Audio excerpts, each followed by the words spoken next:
I hope the screen now is visible and you can see the website of Cura. So here you can see that this is like essentially I showed this earlier. Basically, this is the software which is used to convert your SolidWorks files to a format which can be used by the printer to print things. So we will be working today on this software only. And before that, I was showing this design in Tinkercad. So essentially, I made this design in Tinkercad using the rudimentary shapes available, like the basic shapes available here. And then I just exported this basic model uh, using an STL file format. And after that is done, we can import this format directly into the Cura software that I had shown this one. So if you come back to Cura, I hope the Cura skin is now visible. You will see that in the center I have the work envelope. So in this is the size of my printer. This is an Ender 3 Pro. Actually here it is CR10. I can change it to Ender 3 Pro. So yeah, so it is a smaller printer. So yeah, this is the size of my particular printer. So this is an Ender 3 Pro. Its size is approximately 230 by 230 by 235. This is the dimension of the box. So this much size you can print on this printer. So all these dimensions are in and now we can import the model that we had created here. I had downloaded this model. I will just drop it here. So you can see that it shows me this model. I will increase this size a little bit to just help it easier to visualize things. Oh, sorry.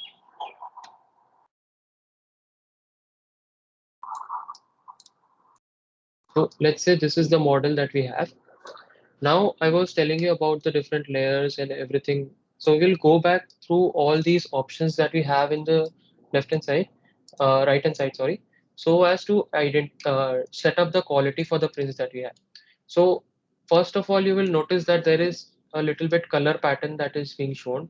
The yellow color is the normal model, but below that you can see, if I move the cursor below, you see that there is a blue part. This is basically for fixed, this is fixed on the bed plate. That is what it is showing. And after that, you will see there is this red region. So this red region is essentially telling me that this print, if I print this directly, it will not support this directly. So what do you mean by support it? See, basically, it will try to print it. It will not be a problem. And if I like, let's say slice it right now, it will show me that it has made it. But I have add suppose just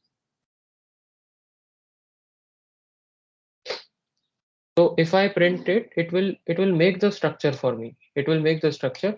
But the problem is when it will actually go to print it, you will see that it is failing. It will not print, it will not be as dimensionally accurate as we want it to be because it will be printing on air essentially. So we don't want that. So now I will show you the different aspects that I was telling you earlier. So let's say here is the starting point. Here is the start of this is layer one. Here we started, and as you can see, I had told you we have here first the red color line is the outermost line, outermost wall, shell you can say. And then these are the green color inner lines. So here we have two inner lines, two inner walls, and then we have the infill. So this infill you can see is a zigzag pattern as I had shown earlier. And we also saw an image in the microscope. It was barely visible, but we could see. Next, as I increase the layers, I think I had used 2 or 3 layers only. So after 4 layers, then you can see that we are starting with the infill pattern. So here, if you will see, it's not creating completely in the middle of the part, it is not completely creating the design it is not infilling the whole part. It's just creating a pattern.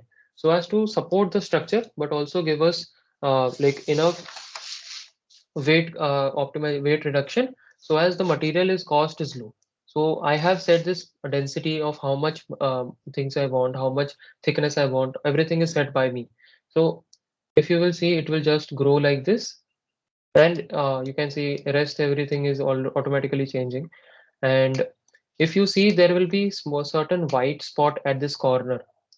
So this white spots essentially will be not everywhere, only at a certain point. There is no other point. There is only one, this line, there is a white patch. So these white are basically start of a new layer. So the new layer will be starting along this line because this line is a very sharp corner. It is easier to hide the layer start. So when it is starting, it is possible that there will be some extra material or some less material. So that is easier to hide at a very sharp corner and preferably an inner corner. So it will basically fill the start the new layer. For example, if it's on for 91 layer now, so the 92nd layer will start from here. It will start drawing from the second layer here. If you see, yeah, it is starting from there, you can see. And this is the drawing I had, like I was showing you earlier. This is an animation for how it will do it. So similar to this, you have all the layers coming forward. Now here it started the, it's actually a model fault, but basically you can see it is now making this curved shape. So as it goes higher, you will see after a point it doesn't look like, see here it is basically these all lines were created at a overhang which is very high. You can see that here the line is exposed too much. Like this green part is really high, yellow part. So that is not advisable because it won't stay that way. It will actually, because it's a very thin, very hot material when it is being placed, it will warp, it will loop downwards. So it won't work as intended. So it will just then increase and increase, and then it will just keep on making this infill pattern. So this was just a basic introduction on how this is functioning. So for this model, the topmost layer, if you see from the front, is of the chimney. Chimney is the topmost part, right? So in the topmost layer also, you will see that there is, after the infill is made, there are certain points. So I am just zooming in on the chimney. You will see that like a couple of layers, you have a infill once it starts, then you have a infill, then a couple of layers, and then the final layer. So and you will see that the start points of the chimney are here behind it, so that it's not in front of the model, because this can be a visible seam, like this line can be visible on the print as well when it's being printed. So yeah, so this was just a very basic model, and now we'll just go through all the settings that whatever I had shown you this until now in this, we can change every single point in this, and we'll see how it is affecting every, like how it is affecting the slicing and the time. So this model in this state will take approximately 12 hours to print, and the material that will be used is approximately 114 grams. So here the material mostly is PLA, like PLA material that we used shown earlier, and that was basically like its density is very close to that of water. I have seen that. So it is slightly less or slightly lesser or slightly more side of water. It's very close to water. So if you make it out of an hollow part, it's likely that it will like float on water. So yeah, it is calculated accordingly. But we'll change the slicing settings and see how the time etc can change. So for example, the quality. So I had mentioned layer height and layer width, you had seen earlier. So you can see that the layer height can be decided from us. So what does the layer height decide? Okay, so one more most important thing is material. We have selected PLA, as I told you. There are many materials, different types of materials, you don't have to choose there. But after that, there is nozzle size. So the nozzle that we had shown, it is fairly common to use a 0.4 mm nozzle, but you can have nozzle from 0.2 to 1 mm ideally.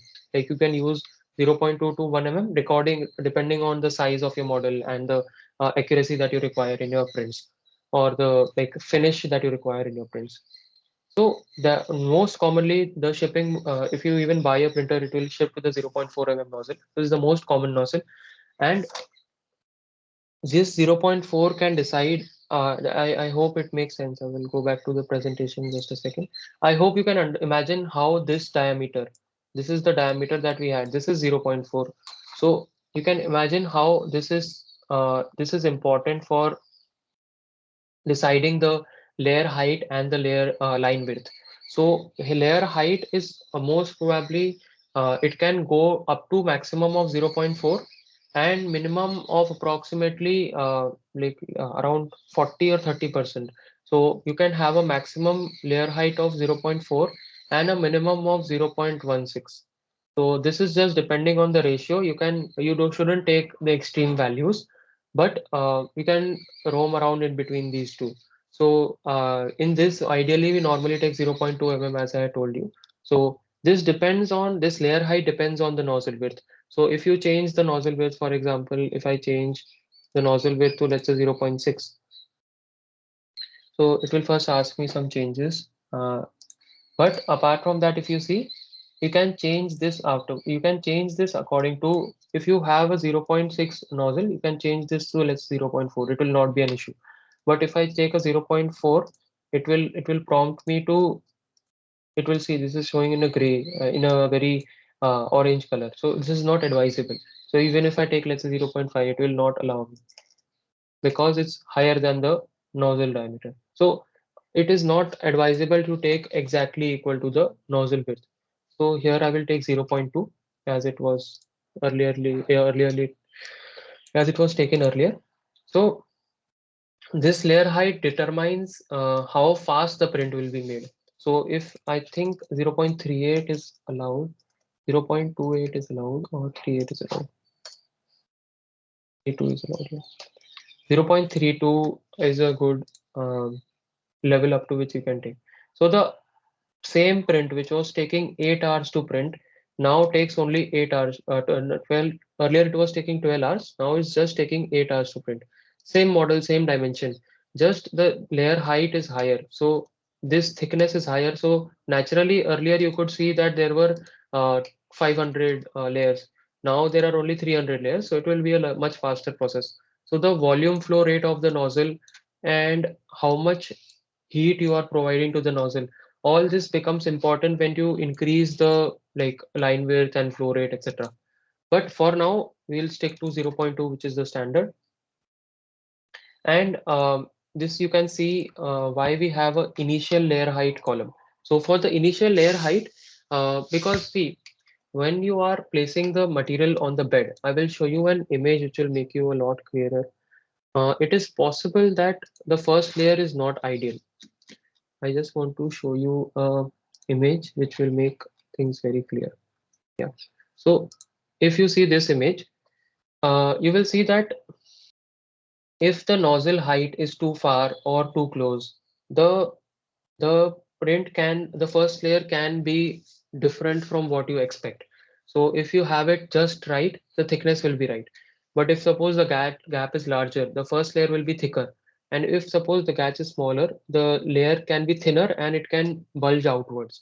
So normally what we do is we print the first layer a little bit smaller so that the rest of the things are settling in properly, because normally this part is very easy to avoid.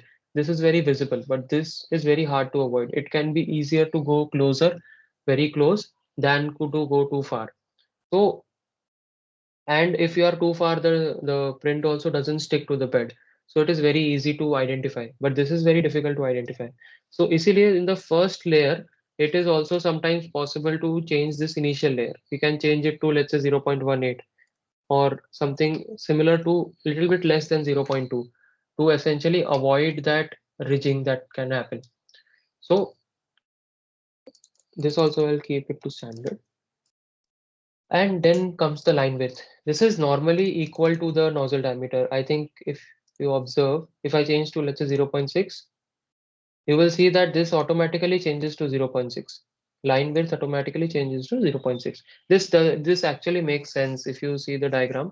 So like here you can see whatever was the diameter of the nozzle, or even here you can see whatever is the diameter of the nozzle, that will be the line width. That is like natural. If you are just if you all the settings are right, this width of line will be equal to the nozzle diameter.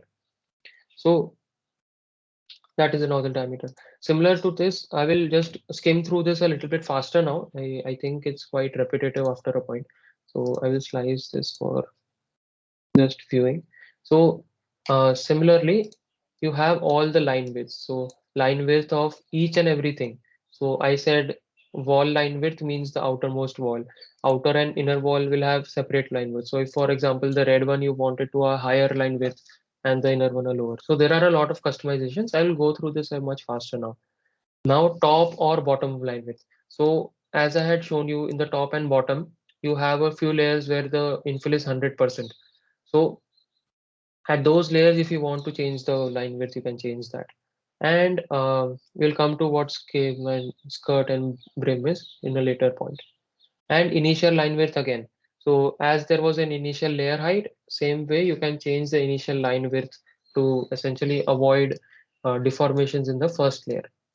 So normally we keep it to 80% if you want to have a like optimal design. But my printer works fine at 100, so I haven't changed it. So next we are exclusively coming to the walls. So now the wall thickness. So these see wall thickness, what does it mean by wall thickness? So wall thickness is essentially all of these three lines combined. So how much thickness does your final part has? That is what is wall thickness. So um, so for example, like we are taking a 0.4 meter. Okay, I will take a 0.4 meter nozzle. Yeah. So for a 0.4 meter nozzle, you have a क्या बोलते हैं 1.2. I am saying I need a 1.2 millimeter क्या बोलते हैं wall. So for that you can divide the 0.4, which is the line width. You can see line width was 0.4. So you can divide this by the wall thickness you want. You will get the number of lines. So 0.4 divide करो 1.2 से, you will get three lines. So essentially you will need three wall lines. So you will see that there are 1, 2, and 3 lines which are made. So similarly, you can like go forward. If you change this to 1.6, it will automatically become 4. Yeah.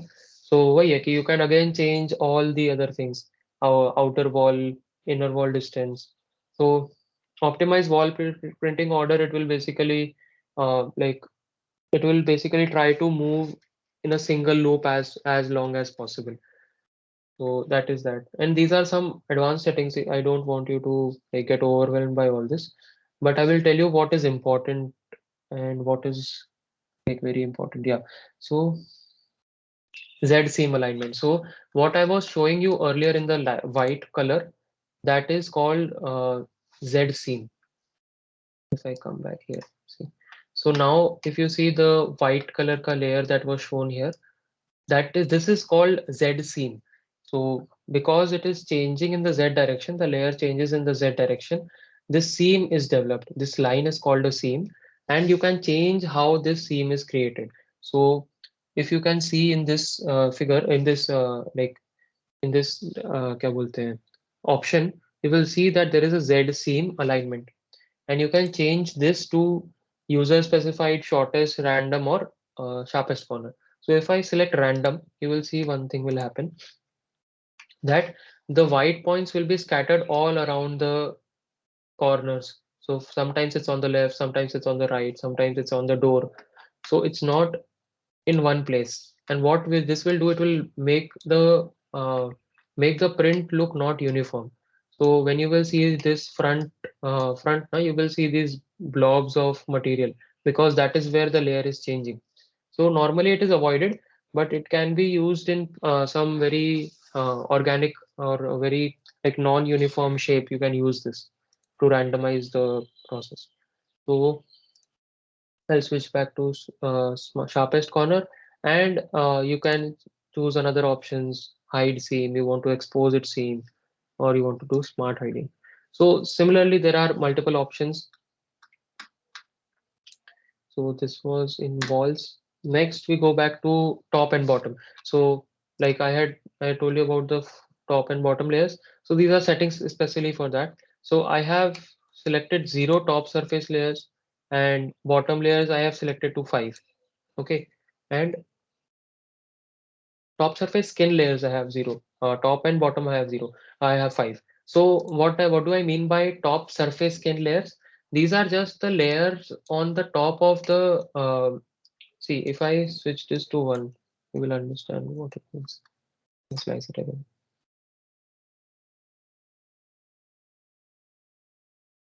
So it essentially increases the top layer count by 1.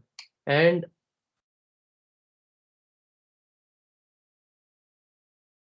it's not showing up now. Basically, it will be a very smoother cut. So if you have this on, then you will see that the top surface is a lot smoother than a normal top surface. So if you can want, you can increase this too. So then this is actually just formulas calculation. So your layer height is 0.2, and if your top and bottom thickness is 1, then you will have 5 layer lines. So you can see here we had a 0.2 millimeter layer height, and I have checked my thickness to 1 mm. So you have 5 क्या बोलते हैं, layers for top and bottom. So this is essentially for the top and bottom layers, how many you want. This is again dependent on how your model is and what is actually it is being used for. It can, if it's just an like just an aesthetic thing, it's just a pen stand or something, or something very like not very usable. You can even skip it, or you can create only 1 or 2 layers.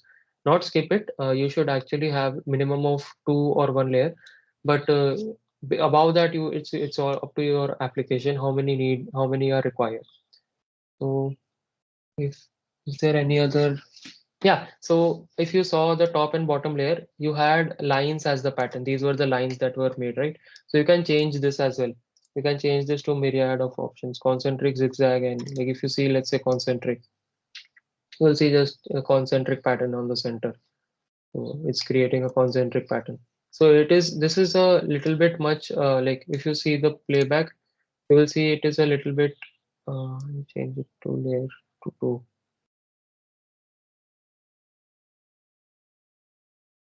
So if I preprint the, let's say, layer 2, and if you see, then it's a little bit faster process to go. It will just go on continuously. Center se start hoga and it will go on outwards.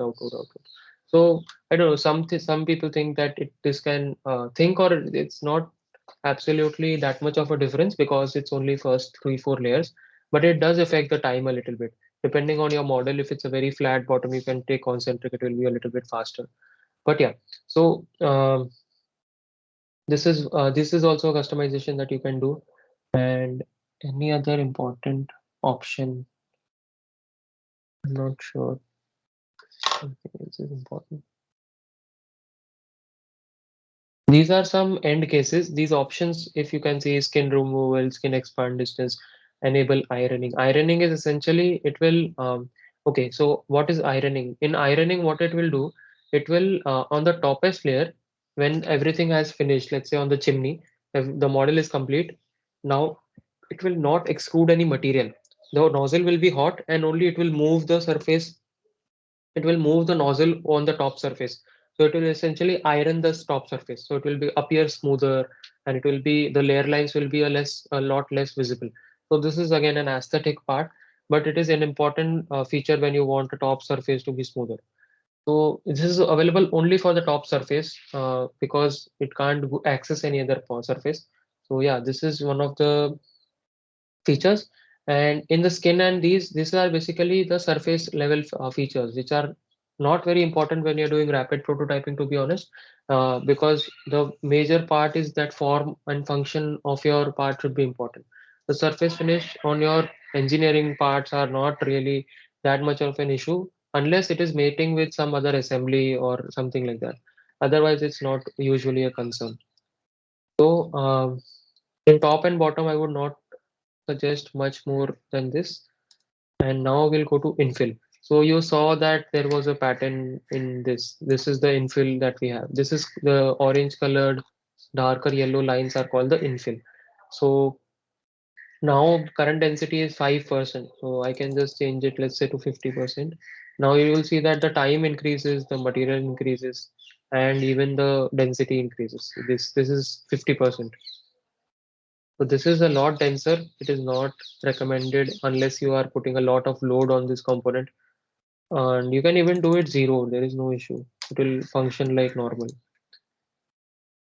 So it will be empty in the middle. See, it will just print the walls and then it will start. So here again, see, if I just put in full zero and if I tell it to print this, it will actually start to do this.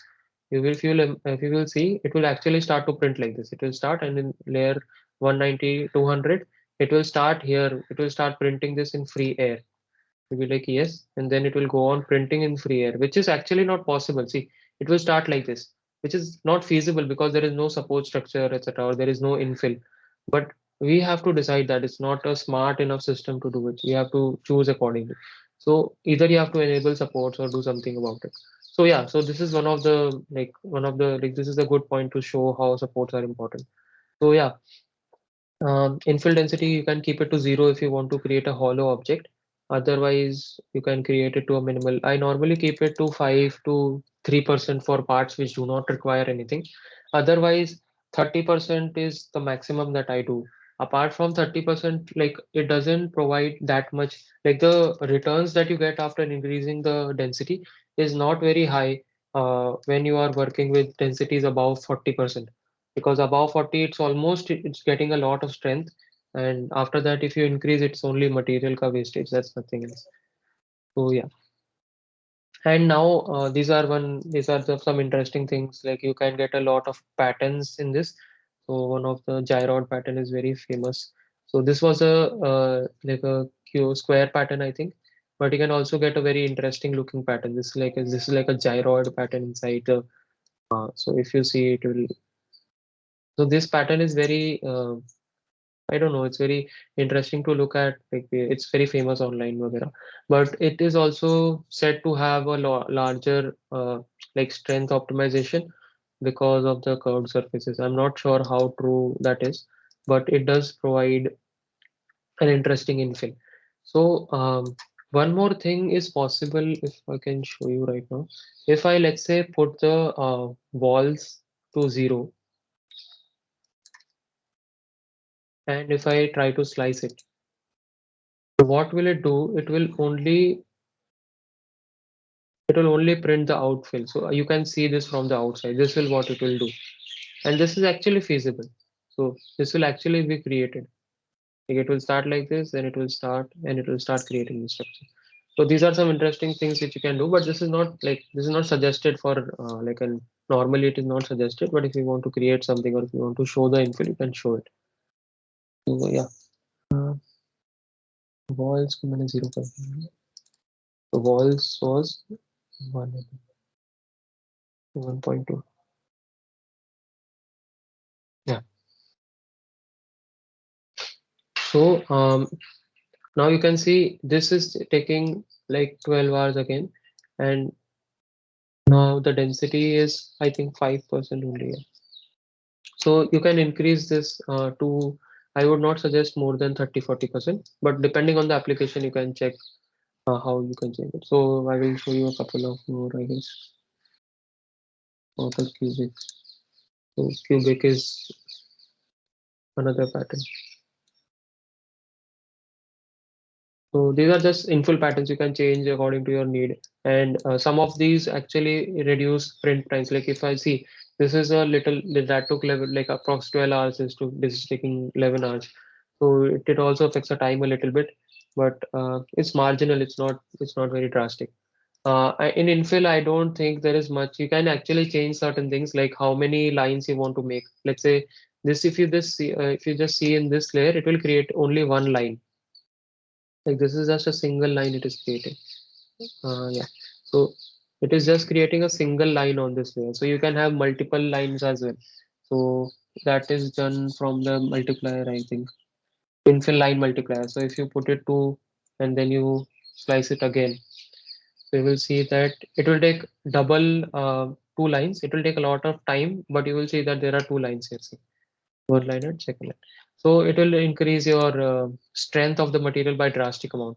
And this is also suggested. For example, if you need to increase your strength, instead of increasing your density above 40, increase the line multiplier by 2. That will give you a larger strength compared to increasing your density to 60 or 70. It is a lot more it is a lot less expensive to have lower percentage and higher line width. So yeah, you can play with this according to your needs. It's not very, it's a basic thing. You can increase it to 2 and 4. And these thicknesses can change, like the line thickness can also change. Uh, In this, I don't think everything is required. And yeah, so the density decides this distance. You don't have to put the second option infill line distance. It is decided by the density that you are putting. And okay,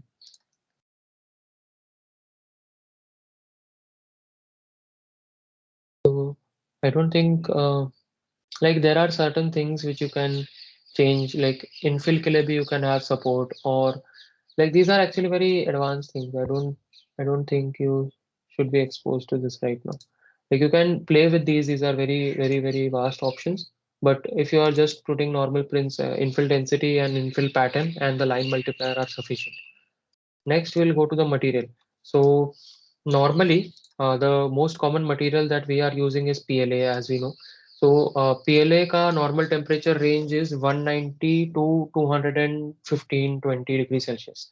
So my like it can vary a lot on the material. Even the same manufacturer can have different temperatures for different color of material, because the color of the material has some dye in it, and that dye can have a different, like that dye can affect the melting point of that polymer.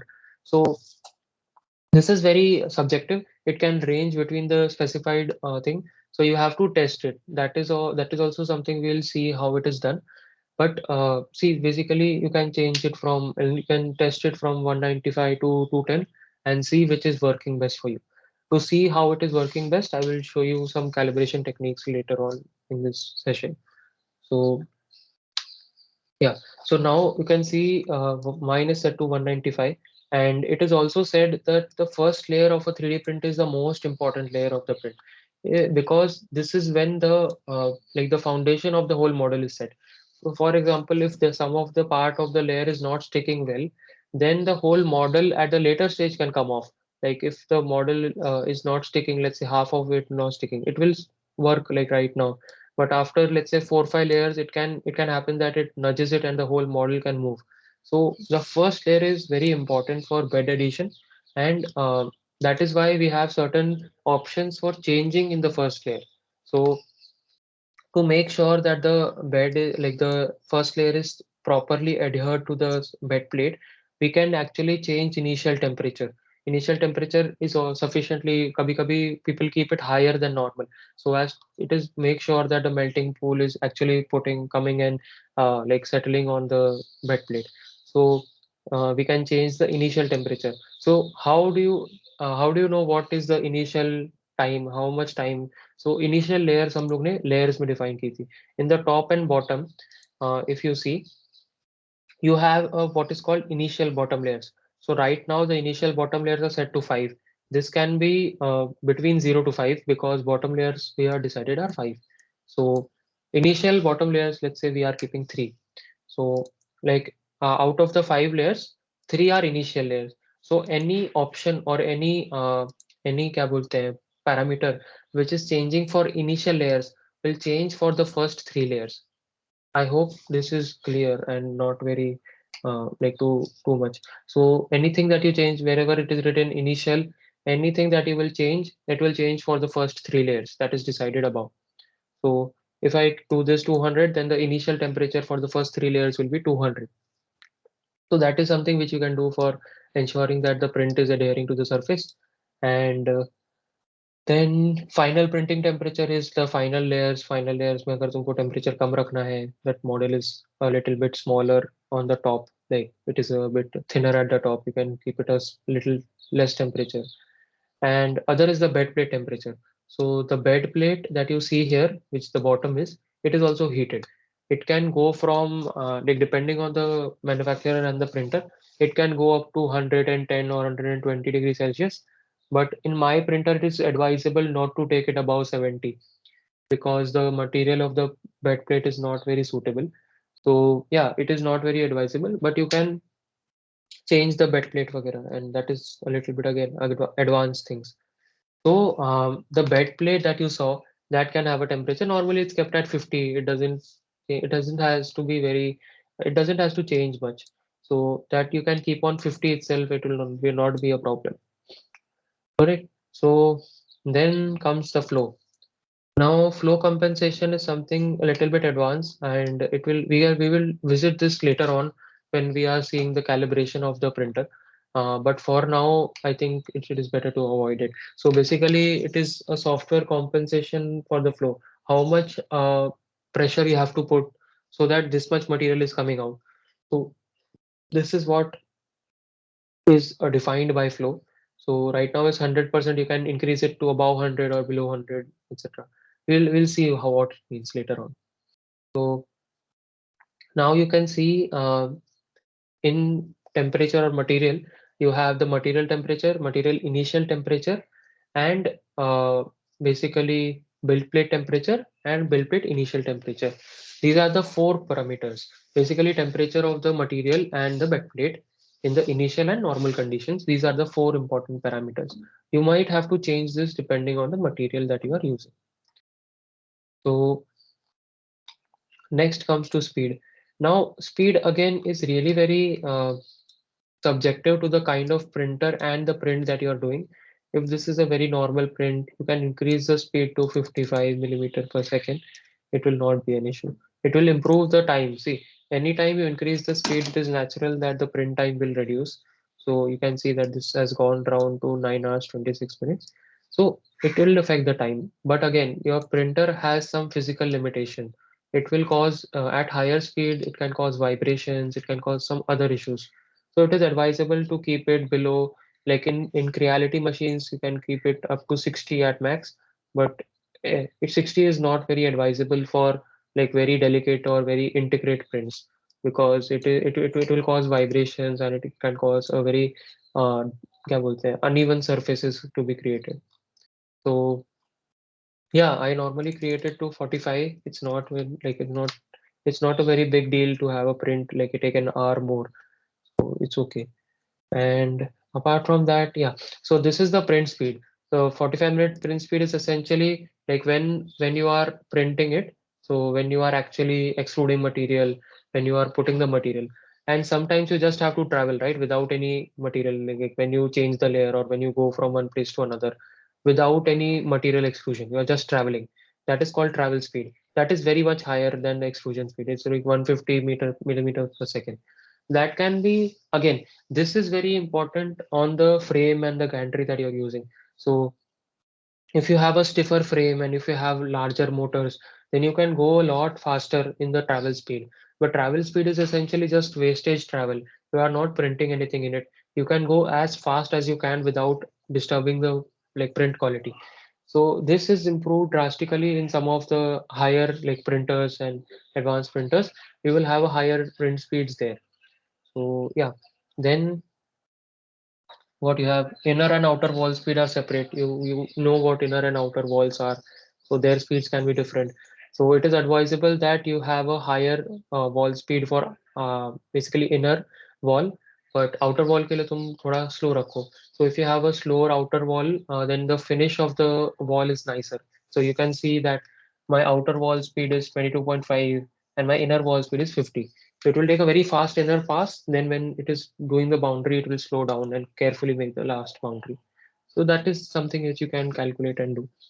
And layer travel speed.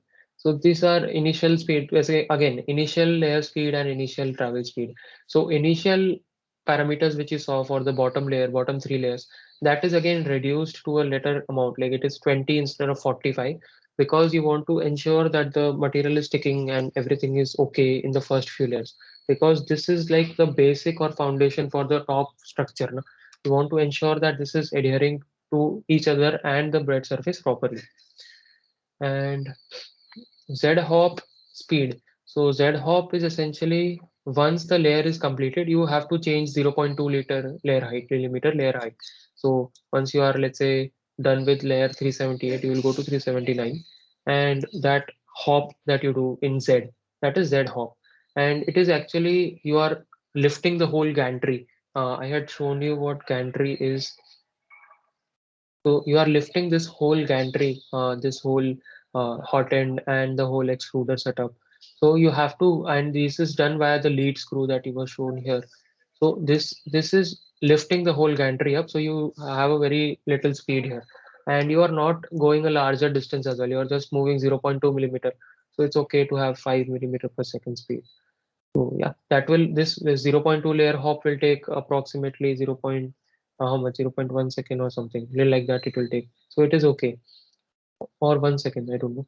So you can imagine that this is not very significant in the speed of the overall printer, etc. But it's advisable. It's good to have a higher hop speed as well, if it is possible. So yeah, next you have number of slower layers, equalize filament flow. Number of slower layers is essentially starting my first few layers where print is slower. That is what is number of slower layers. And this is essentially similar to the initial layer speed that we had. So apart from that, accelerations, I don't think you should be going into, but you do have an option to change all these accelerations as well. Any motion that you do, you can change the acceleration or the rate of change of speed as well as it is increasing or decreasing the speed. This is again a very if you know how your printer is behaving and you know about your printer very much, then only you should change these parameters. Otherwise, you don't need to. And enable jerk control. Essentially, jerk control is when you are hopping or when you are changing direction, you have a large amount of jerk by the motor because it is a stepper motor. It will have a large jerk. So to avoid that, you can enable jerk control, which will basically prevent and basically tune your motors to smooth out that jerk. And that is done via these settings. And these are the standard settings that were already there. I haven't changed much here. So this is not something which you should be like tinkering with at the initial stages. So here, what in the print speed, mainly you can see the print speed and the travel speed are the important parameters, and there are subsections between that. So even though there are a lot of options, what you must focus on in the initial standpoint is the print speed, the travel speed, and the wall speed for these two. So after speed, I know that this is a like a very fast and a very क्या बोलते हैं, rapid process of introduction on a lot of different parameters. But I had shared with you the link of this software online, so you can just take it and take out any model and do this yourself. It will be a lot more engaging, and you will not feel this like intimidated by it at a very in granular level when you are doing this yourself. So in travel, there is something called retraction. So I will explain retraction on the slide once. So retraction is essentially uh, when you have like when you are printing something. So for example, you have print till here, and there is this is the top view of, let's say, a model of a layer, and you want to print this. So now when you are wanting to change this layer, you have created, let's say, this whole layer, and you have created this, and now you want to change your layer. So when you are changing your layer, at that time when you are, let's say, moving your z offset from here to here, you don't want to extrude material in between that point, because that is or let's say you have a structure which is like this. You are creating something like this. This is the side view. Okay, so there are two cylinders in the top view. If you look, you will have something like this. There are two cylinders, and this is the base. So this is the side view and this is the top view. You are creating two cylinders. So in a one layer you will create this, then you will go here, and then you will create this. So in between the travel, you don't want material extrusion. But the thing is, when you are pushing material into the nozzle, when you are, I will show you the nozzle. So yeah, when you are pushing this material inside this nozzle, it is not very spontaneous. Like if you, let's say, stop at like time t equal to 1, t equal to 1 second, so the material won't stop immediately because there is some pressure built up here, because you are pressurizing the system to come out material, right? So because this is already hot and you are already like moving it, it like, let's say, the material still will come out till 1.2 seconds. So in that 0.2 seconds, some material will still come out. You can imagine why this will be. If you are pushing something and you immediately stop, there will be some pressure inside it which has to be equalized, and that will basically lead to some extra extrusion from this nozzle. And to avoid that, we basically retract the material. So let's say I have done printing, let's say this part. I have done printed this part. I want to go to print this part. So what I will do is after I have finished this, I will, instead of pushing this material, I will retract it a bit. So I will pull out a little bit. So what will happen is that will equalize the pressure or basically relieve the pressure over it. So instead of just stopping at 1 second, I actually start pulling back at 0.9 seconds. So at 0.9, I start pulling back. So when that happens, it will at 1 second when time equal to 1 second comes, the pressure here is actually equalized and it doesn't come like the material extra material doesn't come out. So when this layer is just about to finish, you pull back a little bit from the filament and then you go here, like this is just a travel, you can create it a dot dot dot. So you just go here and you start printing over here again. So basically this is what is called retraction. So you retract the material to ensure that there is no overflow. In some cases, it is also like in casting वगैरह, it is called flashing. I don't know if it is um, applicable here as well. So it is a flashing of material outside when it is not required. So that is essentially retraction. So how much it is retracting, how much it is pulling back when the required filament is coming. So it is pulling back approximately 6 millimeters. So length of material, see if you can see here it is written length of material retracted during retraction move. So when when you are changing the direction or changing the basically क्या बोलते हैं working space, you can retract up to 6 millimeters. It will retract 6 millimeters to ensure that there is no extra flow coming out. So basically, yeah, you can change again the speed at which this is done, the amount of which it is done, which is 6 millimeter. But you can also change how much speed it is taking out. Like 6 millimeters to nikalna hai, but at what speed you have to pull back 6 millimeters. That is decided. It's 25 millimeters per second.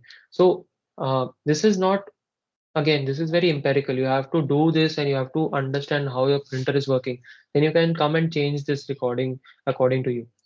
And similarly, you can also see there is retract at layer change. If I click this, then as one layer is formed, when it is going to the next layer, it will actually retract a little bit so as the next layer also doesn't has an extra infill. So that is basically, I haven't turned this on, but it is quite natural to turn this on as well.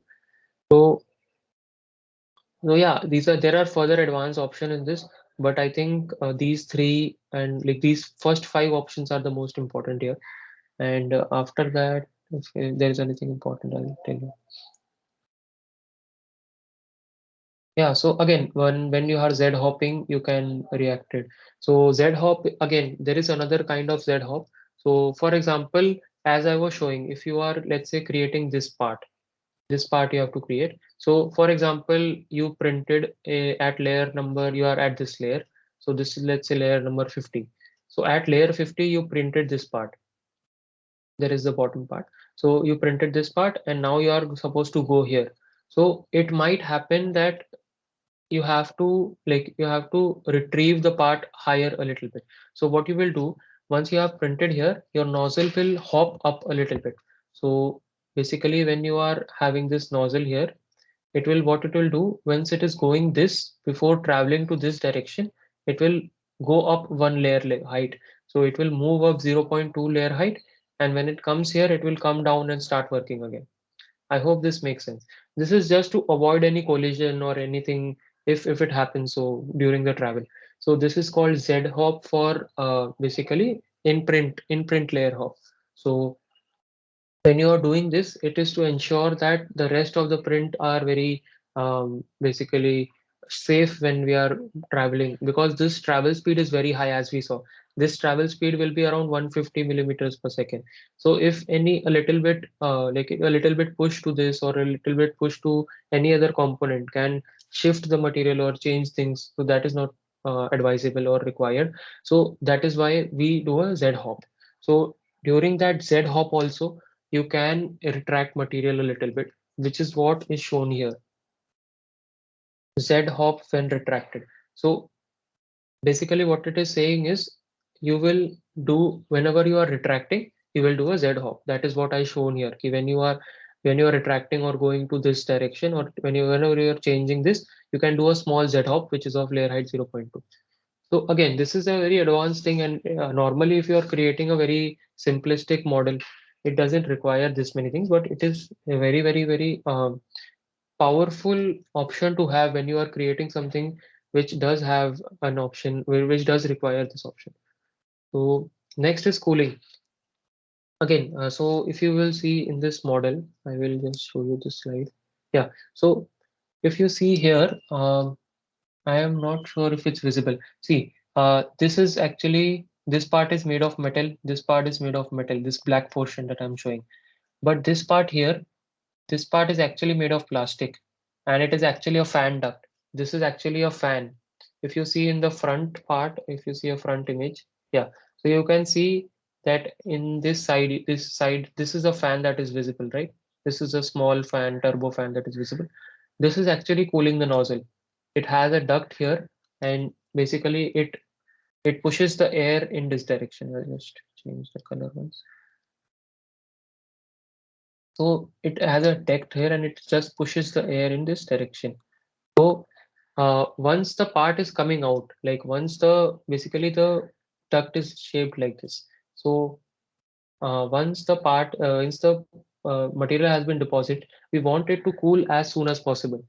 So uh, basically, Ender 3 has a one-sided duct, but you can actually 3D print one thing which will actually, this is a two-sided duct. So what it has is a two-sided system. It will just have a chamber like this, and it will also have a chamber like this.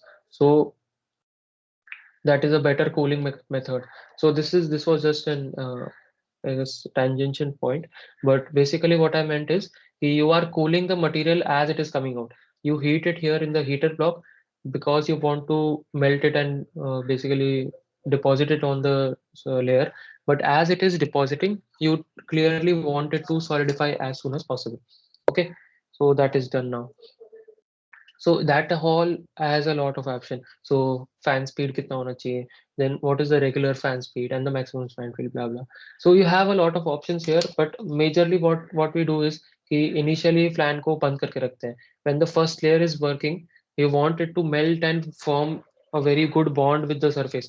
What might happen is, as you are putting the first layer, if you will see here, let's say you are putting the first layer, and in this first layer, uh, you don't put, like you put the fan on, so it is possible that it will basically solidify with itself, and it will not adhere with this surface, with the bed plate. तो first layer में fan को बंद कर देते हैं, side वाले fan को, and then as the material is basically building on itself, then the fan is switched on. So I think it will show how that is done. Initial fan speed, you can see initial fan speed is an option that is set to 0%, and normally fan को 100% रखो, there is no issue. Or also you can do a gradual fan speed, like you can gradually increase the fan ka speed. So regular fan speed at layer 4 ऐसा है. It will increase fan speed, and then at layer 4 it will become normal. So what you can do is regular fan speed को set करो, maximum fan speed को set करो. So then it will basically, it will automatically gradually increase or decrease the fan speed accordingly. But again, this is very high grade stuff. If you need, you have to enable fan cooling. This is the first thing. You need the print fan speed 100% and the initial fan speed to 0. These are the three important things here. Apart from that, I don't think there is much importance for an initial level of introduction. Next, the most important thing that we have been like required for 3D printing, and the most like tedious thing as well, is the support. So if you see here, there are a few places where support is needed, as it is shown here. So for the support, you have a couple of things. So I will. So firstly, I have to start with generate support. It is not generating support right now. So there are again a lot of options here. I will not go through all of them. I will just show you what are important and like very essential ones. So firstly, if you generate support and let's say I slice it, so it will show up here in a blue line and you will be able to see it. It will show it here. Yeah. So if you can see now, there are supports here in the blue. So that is basically the support structure. The rest, I don't think anywhere support is needed. So now we'll see how this is being done. So I hope it is clear why supports are needed. It is just to support the overhang part, which is trying to print in thin air or trying to print at an angle which is not suitable for 3D printing. So yeah, now there are certain options here. So like if you have a normal tree support and a tree support, so I will show you what tree support means. It essentially forms like it is an advanced feature, but it is a very good feature when you want your material to not have any problems. So it will not have anything to do with the material. It will just print from the ground up. It will start from here and it will only support there and not touch anything else. It will only touch the portion where the support is required, and rest of the part it will not touch. So you will see that there is a gap here. If you see from the side, there is a gap here. So this is a tree structure. So it will have a tree like shape, and it will come from the outside the model, and it will triangulate towards the point where you have the like you need the support. So this is a good if you have extra material or like material is not a concern, tree is a good like good option where you don't disturb the rest of your model and you only work with the model and you only work with the things where like support is needed. So yeah, this normally I don't use tree supports because it requires like a significant level of material, extra material, and secondly, it makes the print a little bit slower. So I generally avoid it for those reasons, but like you can use it. It's not a bad option. So next is support. I hope it is not.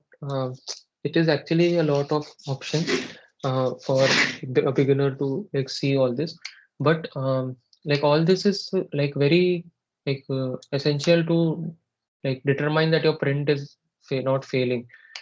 Because if you don't have a good like let's say support structure, it is possible that your print might fail. In this part, in this structure in a house like this, it is unlikely it will fail. But I will show you some examples where it can fail.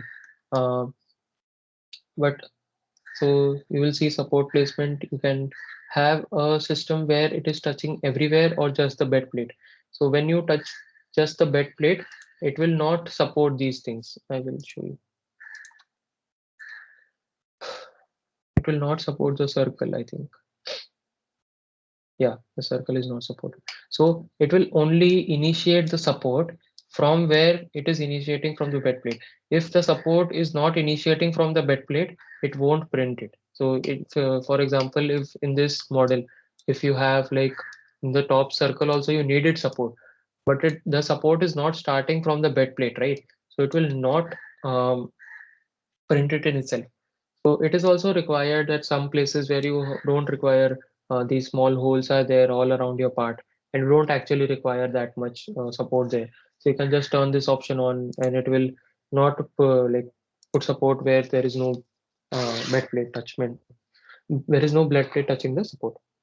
And yeah, so now coming to the angle.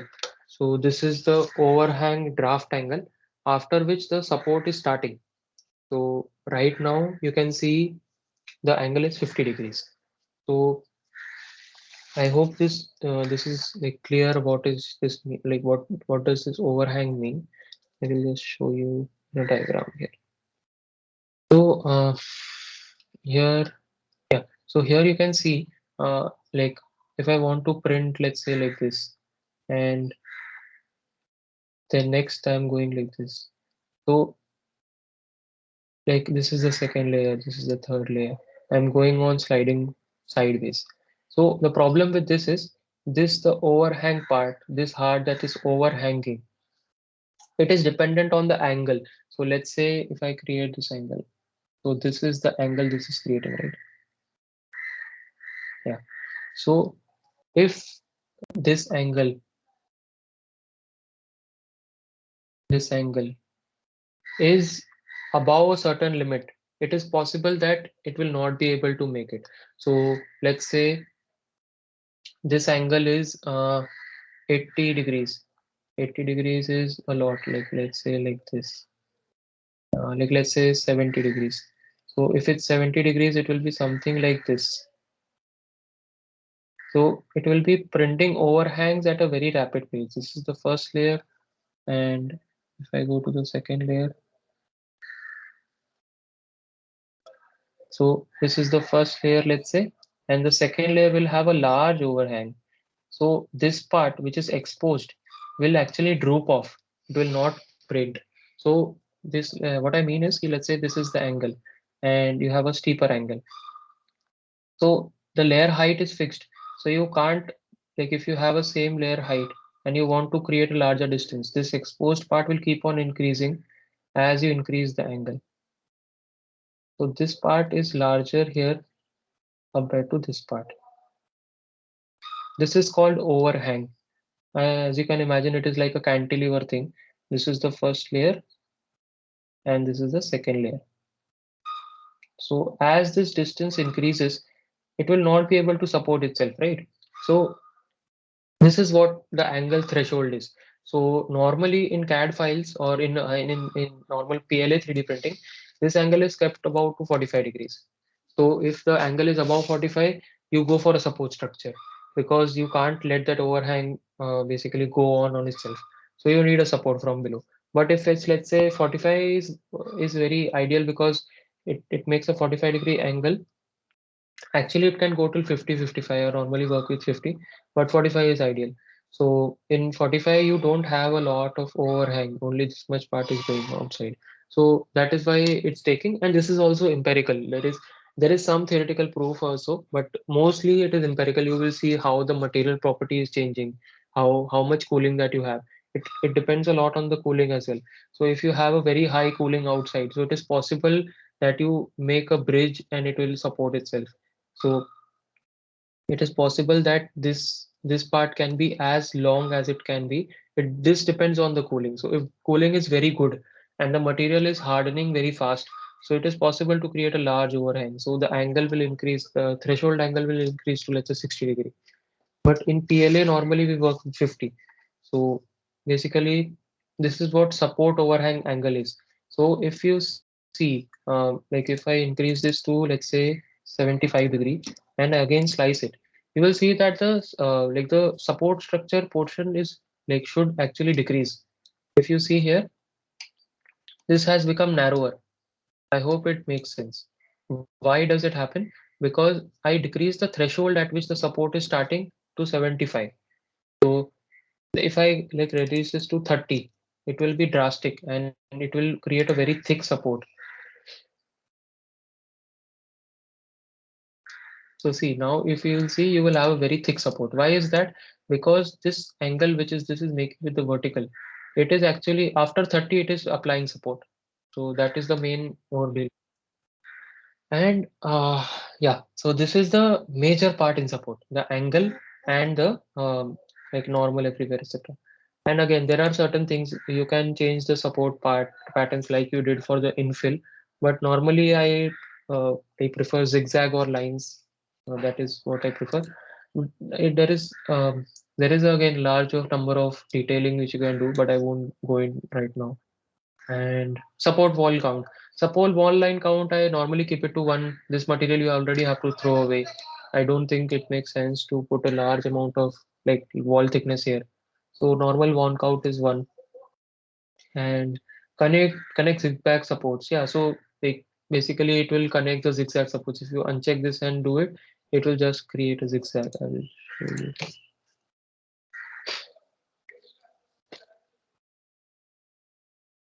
I think cross section में दिखेगा वो. So it's a very thin cross section. I don't think here it will be visible. I'll show you in some other side. So it creates supports in the zigzag format, and that zigzag format then it basically encloses it with a wall. That is what sub connect support zigzag means. So if it doesn't make sense, it doesn't like matter really much. And yeah, support density is again like you had infill density. Infill density is normally set to 5% as we saw. like this density for the infill. You can support the same for support as well. I normally keep it to a minimum again. You do just need a surface on which the material should work on. So it's again advisable to keep it to a minimum. This normally doesn't go higher than 5-10%. Yeah, I don't think anyone has done more than 10%. But like again, you can check your application, etc. And it's dependent on that. Baki again, I will I will tell you any other specific.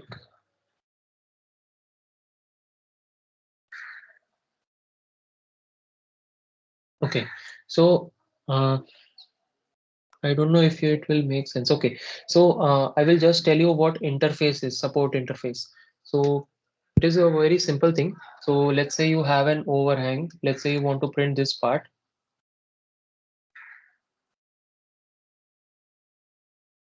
This is the side view, okay? And this is the part you have overhang. So here you will have a different material or like a support structure, right? So this part will be a support structure. So this part will be a support structure, right? So this interface between this actual model and the support structure, this is called interface. I like it is quite intuitive why it is called that way. It is called interface, and that will determine how your part will be supported. So even if, for example, this is the support cross section, this is the support cross section, your inside is filled like it is not filled, it is just filled this way and all your cross sections are looking like this. But when it comes to the interface, you will try to fill it as much as possible. You will try to fill it like this so that when it is actually the model is being created, it has a surface to support on. So if even if you see in this model, yeah. So if you see here, this dark blue part is the surface where you have a large amount of like you will try to maximize the surface area like area of contact को maximize करने का try करोगे to ensure that the support is higher. So it is done on both sides. So here you can increase the density to a larger extent. See, I have created support interface density of 70%. So what I mean by that is कि when you are having a model where you are interfacing, this will be let's say 2 layers or 3 layers of support structure.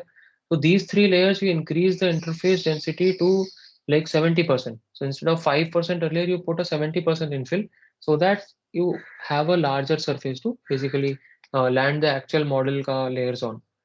So you can increase this. These are just for 2 layers. If you see support interface thickness is 0.8, which is 2 layers because which is 4 layers because you have 0.2 thickness layer height. We saw in the first option of basically quality, you had 0.4 millimeter nozzle and 0.2 millimeter layer height, right? So according to that, you will basically change the support interface distance as well. Support interface has a total of 4 layers. Okay, and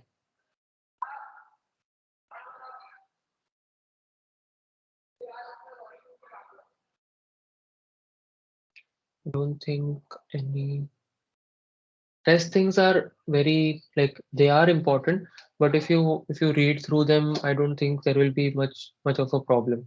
You will read through and understand. I don't want you to be more overwhelmed by this right now. Supports are very important and critical, and I will show you some advanced things about support if we get some time.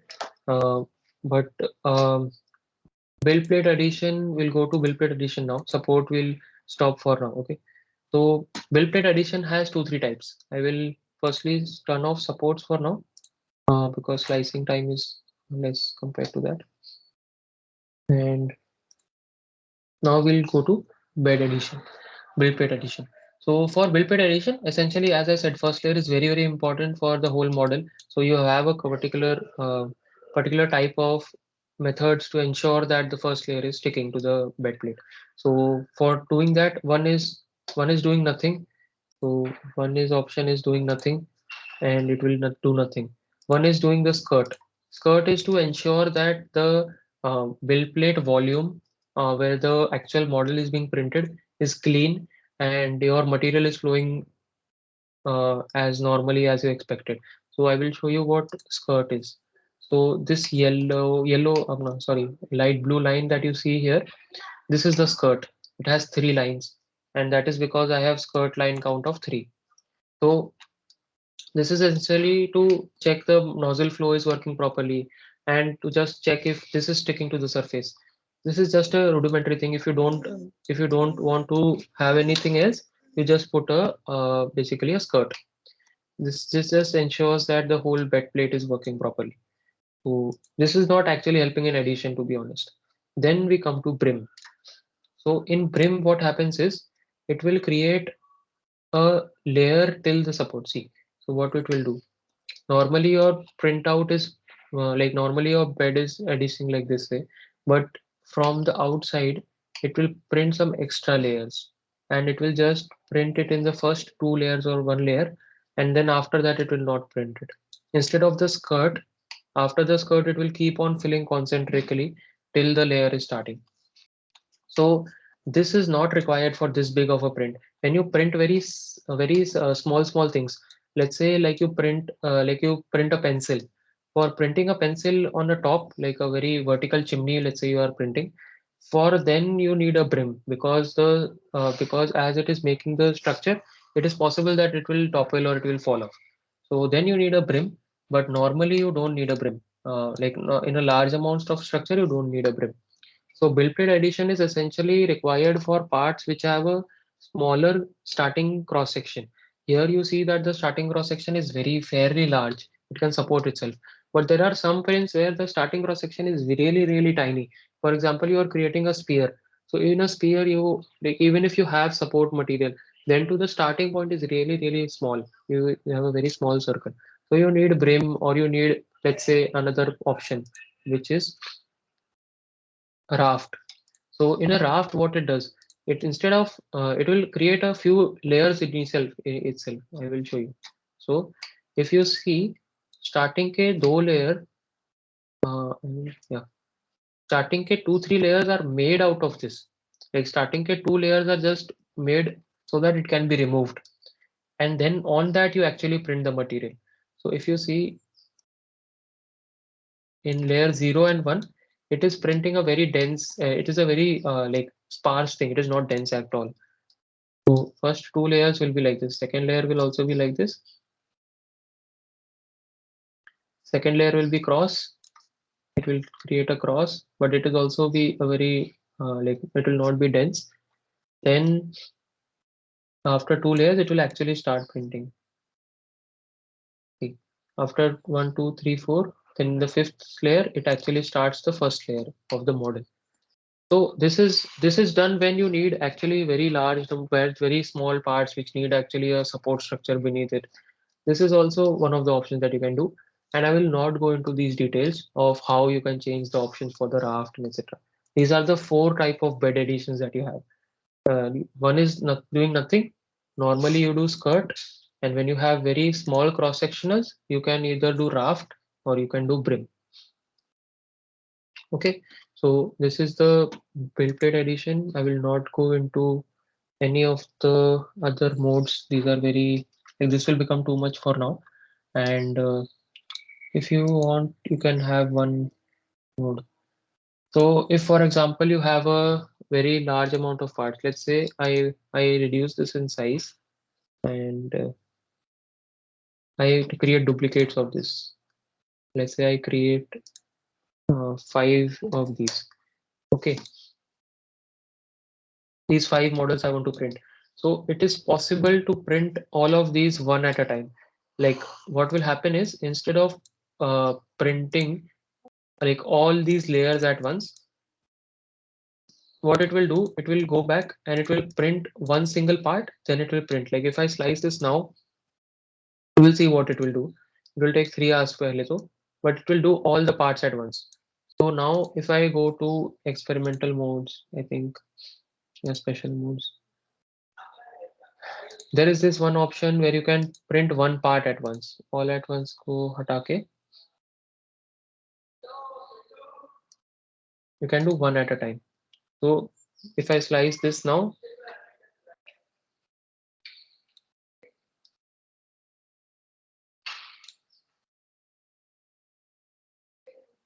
it will take approximately the same time, but you will see how each of these is being made. So it will be made one at a time. So this is for, these are small things which you can change if you want to. But again, these are very complicated, or not complicated, but these are case specific things. These are experimental and special modes, and you can actually learn about this by doing also. So there are some other things as well, like you can have a like if you are creating a handle or you are creating something which is going to be gripped, you can create a surface which is called fuzzy fuzzy skin. So let's say I do fuzzy skin outside only. So if I slice this now, you will see that there is a pattern on the external surface of the houses. I will try to show it. Yeah. So you will see that it has a very weird shape. So these are all experimental things. These are just things which you can do. So if you, this is not a very good, like very good advantage. So I will now stop here on this experimental side. These are a lot of options, but there are some other things which you can do. This is just an advantage, or advantage as in as a introduction to the special modes, if you want to say. So you don't have to go through this in the initial part, but later on as you need, you can go through the options that you are required to see.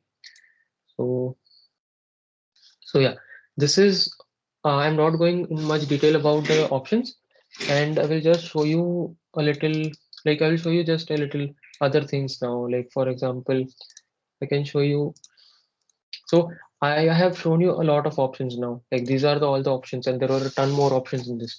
So what I have, like I have seen or I have been using this Cura profile. In this Cura profile, this is actually a YouTube channel, Filament Friday, and you can see that he has created, this person has created his Cura profile, and all these options or the parameters that you can see, all these can be downloaded. Like if you import it, you can actually import it. How you can import it, I will show you. Settings. So basically you can extensions, preferences. So you can actually import these profiles. So I think I'll be able to find it. Yeah, settings, general. Profiles, you have profiles here. So yeah, so I have, you can import profiles. If you import here, it will ask for you to locate this profile, etc. But basically you can import someone's other's profile. I have seen, I have imported chat profile 0 for 10.4.10, which is my current version. So you can import these files. I had earlier imported 4.8. So you can import these profiles. Essentially what it does, it changes all these parameters to the file that has basically been used. So this is much more convenient if you are using Cura and you are using like a similar machine and a similar nozzle, वगैरह. But it is a very good base point. If you use this technique, if you use these models to, if you use this profile to make your models, then you will be at a very better place than doing all these options all by yourself. So instead of going one by one and experimenting for each of these options, you just use the Cura profile listed here, and I will share all these resources with you. But you just use the Cura profile listed here and change the particular option that you need to change. So majorly what you will change the temperature, you'll change the infill parameter, or you will change like the line width, etc. So use this as a baseline and change over and over this. You don't do anything else until it required. Okay, so this is a like a resource for the Cura profile, and there are other like other resources as well on this website for 3D printing. You can like watch them yourself. So I just want to take a break, so I will show you some websites where you can find some models directly. So I don't know if you're aware, there is this website called Thingiverse. So in Thingiverse, you can, this is again a MakerBot website. So here you will find people's project on 3D printing. So like this is an open source, not an open source, like yeah, kind of an open source website. You will find like their models and their whatever they have created. You can create your own and upload it here. So this is like an headphone stand, headphone hanger. So you can see how this is mounted. You can just download these files and import it. So let's say, um, I want to import this. I want to download it. So I'll just download it. So I don't know why it's not downloading. Let's say I download this part. I think there is some error on this website right now.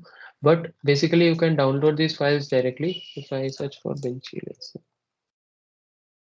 Benchy is a very क्या बोलते हैं very common file to print first time on your printer. So you will see this. I don't know if you have seen this earlier. So this is a Benchy, and it is basically a test to if your printer is working fine, you can print this format. So normally it will print like this. But I think the printer is yeah, this is downloading well. Yeah, now it has downloaded. So I will open this. I will extract this file.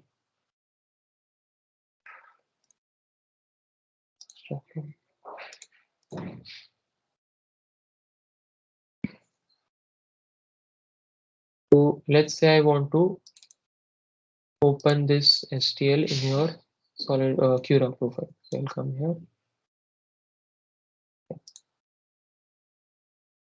So essentially, this is one of the website where you can find STL files.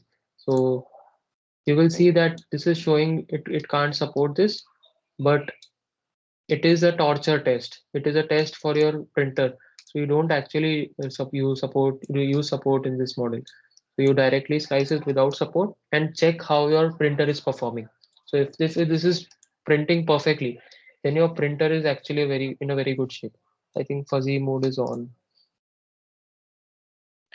So like yeah, so basically this is one of the websites where you can find some models, and there are actually a ton of websites. This is Thingiverse, then you have GrabCAD. GrabCAD is for like engineering purposes. You will find SolidWorks files here, which you can import and export, etc. So you will find people's drawings here again, and you can actually use this for 3D printing. Not ideally, it is not directly usable. You have to open SolidWorks or export it as STLs, etc. But you can find engineering drawings here quite easily. And similar to this is uh, nowadays you have thanks.com. So here also you will find some interesting models to print if you have to print. So like these are some like models by people, and this is a fairly new website, so it has a lot more features. You can see the model, etc. online only.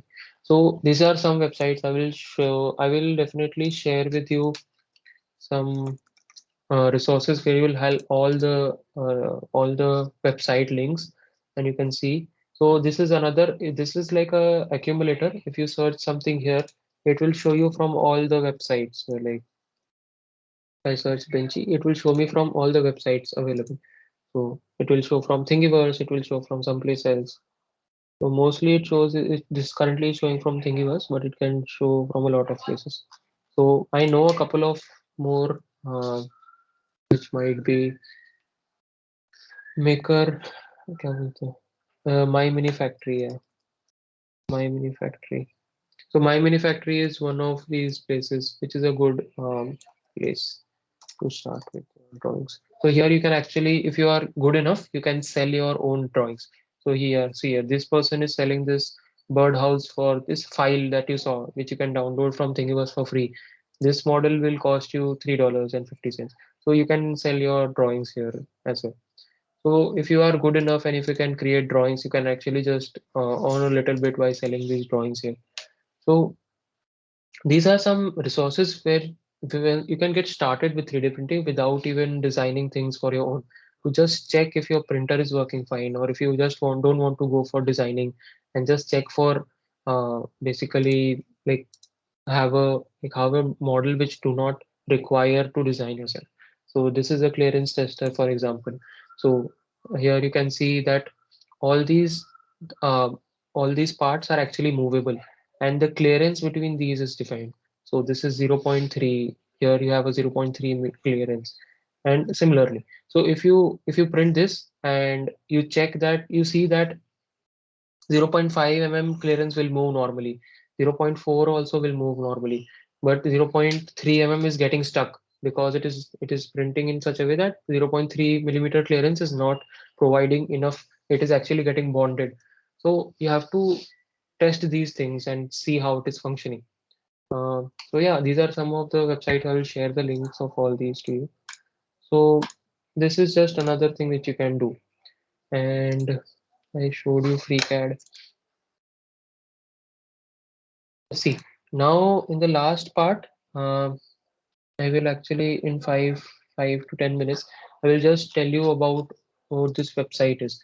So Teaching Tech is again a 3D printer like community or channel on our YouTube channel. And this guy is actually very like has created a very good calibration website. So if you want to calibrate your 3D printer, or if you have actually created your 3D printer, or basically if you have a 3D printer and you want to make sure it is creating perfect parts, so what you can do is go through this website, and on the top you will see tabs after introduction, frame check, PID, auto tune, etc., etc., etc. I will not go through all of these. I will tell you only, I think, two or three of these tabs. Rest you can go through by yourself, and you can like go through it once you are like actually want to do it. But basically, simple ones are like usually it will allow you step-by-step procedure to make sure that each part of your printer is working flawlessly. So like one will be frame check. Essentially, it will check each and every part of your frame, and like it will just guide you to do check these. If wheels are to use, wobble will be present. If they are too tight, it will be too tensed. It will be hard to like move. So there are some things which need to be like the nuts and bolts need to be on a proper level. So if this is a very like basic like non-quantitative test. Auto tuning I will not show you right now. Okay, so I had told you about flow in the Cura software when we were discussing Cura. There was an option called flow in the wall section. So that is what is slicer flow calibration. So you can like, it is very like it is a documented file. You can actually read it yourself. This is just an introduction. You can like go through it yourself. Basically, when the software demands that I need to print a 10 millimeter line, how much the motor has to move in order to how much the motor has to rotate in order to push out a 10 millimeter wavelength or 10 wavelength, nahi, 10 millimeter segment. So that is what flow calibration is. That is basically a factor. If you reduce it to 90%, instead of like rotating 10 turns, it will rotate 9.5 turns or 9 turns. So this is basically a way to calibrate your flow in the software, on the slicer software. So you will have basically how this is done is you create a basically a rectangular object using this. You can see there is a rectangular only cuboid, and the top face is missing. It's a hollow like a cylinder kind of thing. And then you just measure the thickness using a vernier caliper. So if it is actually 0.4, so if it is 0.4, then your like flow is exactly right. So if it's less than 0.4, then you have to change accordingly. You have to increase your flow. If it is more than 0.4, then it is getting squished. So like it will come 0.45 or 55, 0.5. So then you have to increase it to, then you have to decrease the flow. So this is what you have to do. Like he also has some calculators vagara to check your flow, etc. So this is a very good website for like calibrating your entire 3D printer. If it is an FDM machine, from top to bottom, it will do everything. I will not go into more, but yeah, like this as a first layer is an important thing as I had shown. So how to interpret the first layer. And one of the things that I didn't tell you about was bed leveling. I have told you about almost everything regarding the printer, but basically see, you will see that there is a Z offset here, right? So this offset has to be maintained throughout the bed plate now. So the bed plate can be, let's say, like this is actually a graph here, so that can be tilted a little bit. So what you have to do is you have to tension it, and you have to basically make it flat on a horizontal plane. So how will you do that? You have essentially four screws. See, this is a knob that you see here. In you will see So essentially, you will see that in this thumbnail also, if you had seen, there is this knob that is there. This knob essentially is a spring-loaded knob. If you tighten it, it will push on it and it will pull the bed plate towards itself.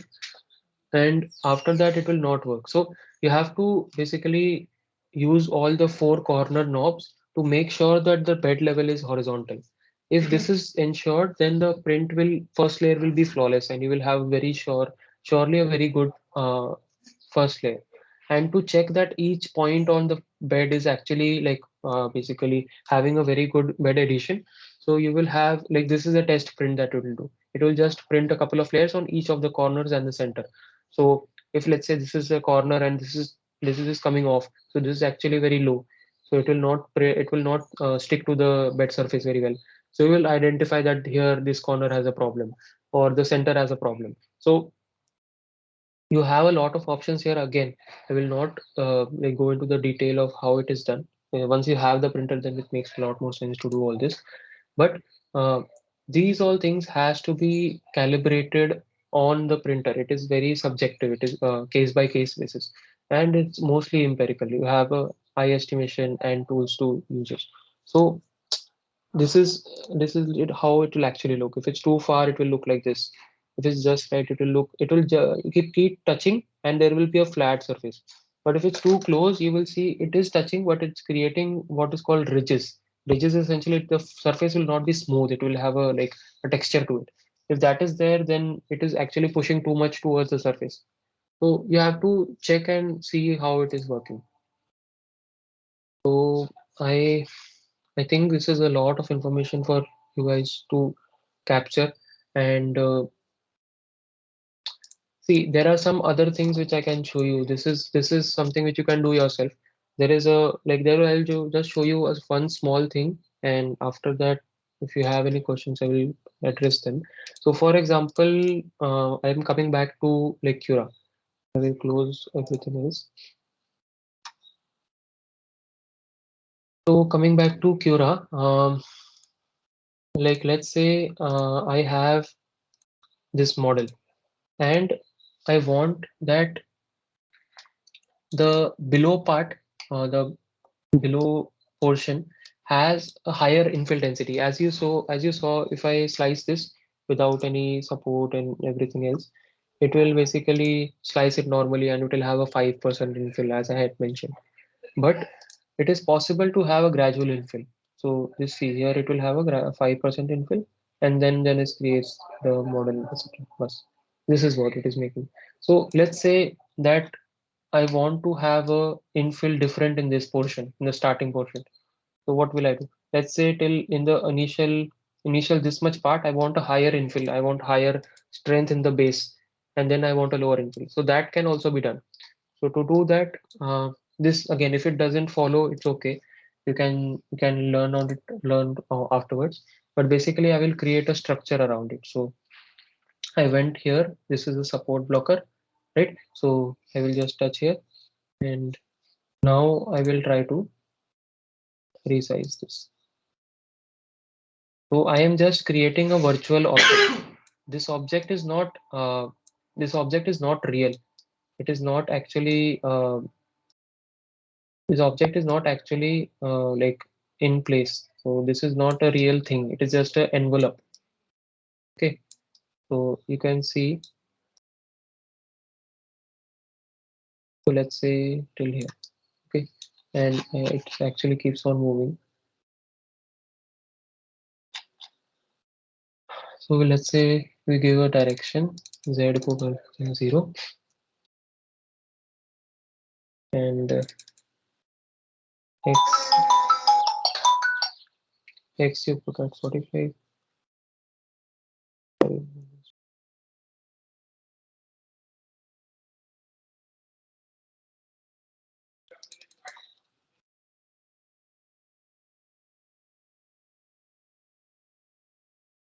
So let's say this is the virtual part, and I want to size it lower, so I will scale it down a little bit. Okay, so this is the size. So what I am doing is in this overlapped region, like it is actually not even touching the bed plate right now, if you can see. So in this box, wherever the box is overlapping it, I want it to have a higher density. I want it to have a very rigid structure there. So what will I do? I will come here and I will say my modify settings for overlap. So what it will do, wherever this object is overlapping with the model, it will modify certain things. So I will go here. Now you will see that it is showing a couple of settings. These are wall thickness, wall count, and top and thickness. So this I can change for this overlap part. But what I want to change is the infill density as I had shown earlier. So I will go to select settings, and then I'll go to infill.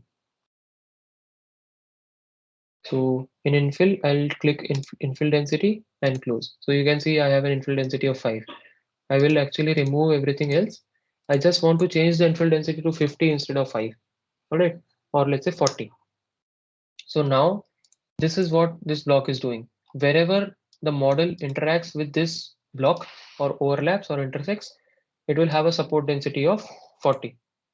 So I will just slice it now to show you that it's actually working. Yeah, so it's taking a little bit longer if you will see. Now we'll try to see if it is actually working. So we'll start from the basic, from the bottom. We'll slowly move up. It has a density of 5%. Then it actually starts with a density of 40. See, this is how it starts. So you have density of 5, then it starts with density of 40. Right, then now here again you see, here the density is again 5. Here it is not very dense, but you just saw it before. Here it is very dense. So basically you can have gradual density as well. If you want, let's say for a particular part where you need support, you want to have it, like you want to have a lot of structure and structural rigidity there, you can increase the support structure using this. So this was just an example to show that there are a lot of advanced things that you can do in this.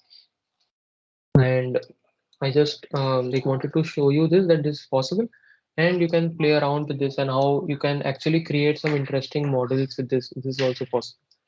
So I hope I hope this made a somewhat sense to you, and like you got something out of it.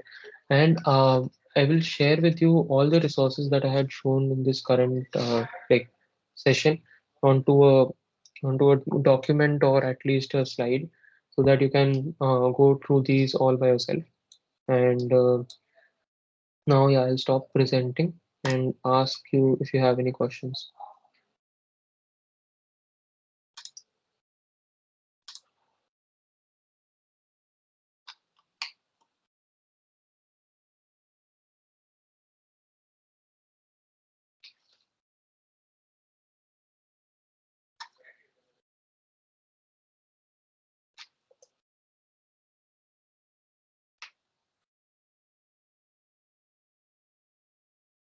So yeah, if there are no questions, I think I just want to thank you to attend this seminar, and I hope you got something out of it.